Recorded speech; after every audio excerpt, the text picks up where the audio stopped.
নমস্কার, কেমন আছেন সবাই?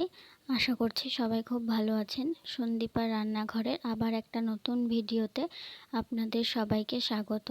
আজকে বানাবো আলু বেগুন দিয়ে পুঁটি মাছের ঝোল। দেখুন আমি পুঁটি মাছগুলো নিয়ে নিয়েছি। এগুলোকে এবার ভালো করে কেটে ধুয়ে নেব। আমি মাছ কাটতে ভীষণ ভালোবাসি। অনেকে মাছ খায় কিন্তু কাটতে বিশেষ পছন্দ করে না, কিন্তু আমার মাছ কাটতে খুবই ভালো লাগে। এই দেখুন মাছগুলো কাটা হয়ে গেছে। এবার এই ঝুড়িতে এই মাছগুলো তো খুব ছোট, বটিতে আঁশ ছাড়ালে এগুলো গলে যেতে পারে, তাই আমি এগুলোতে ছাড়িয়ে নিচ্ছিলাম। হ্যালো বন্ধুরা, দেখো আমি মাছ ধুয়ে নিয়েছি। সব মাছগুলো ভালো করে পরিষ্কার করে ধুয়ে নিয়েছি। এবার দেখা হবে। এই যে মাছ কাটা হয়ে গেছে, এবার এগুলোতে লবণ হলুদ ভালোভাবে মাখিয়ে মাছগুলো ভেজে নেব। লবণ দিয়ে দিয়েছি, এবার হলুদ দিয়ে দিলাম। এবার ভালো করে মাখিয়ে নেব। তার আগে কড়াইয়ে তেল দিয়ে দিয়েছি। এবার তেলটাকে ভালোভাবে গরম করে নিতে হবে, না হলে মাছগুলো লেগে যাওয়ার ভয় থাকবে। এই যে মাছগুলো এক এক করে দিয়ে দিচ্ছি।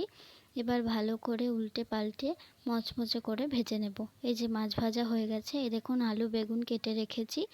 এবার কড়াইয়ে তেল দিয়ে বেগুনগুলোকে আগে ভেজে নেব, কারণ আলু বেগুন একসাথে ভাজলে আলু ভাজা হবে বেগুন হবে না, এরকম একটা প্রবলেম হতে পারে। এই যে আমার বেগুন ভাজা হয়ে গেছে। এবার আমি আবার কড়াইয়ে তেল দিয়ে দেব।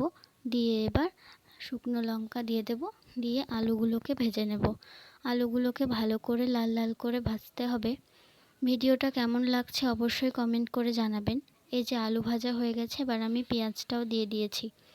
তারপরে দিয়ে দিলাম আদা বাটা, জিরে বাটা, হলুদ, লবণ আর এই যে লঙ্কার গুঁড়ো। এবার ভালোভাবে কষতে থাকবো যতক্ষণ না মশলা থেকে তেল ছেড়ে আসে। 2 থেকে 3 মিনিট ভালো করে কষিয়ে নেবেন।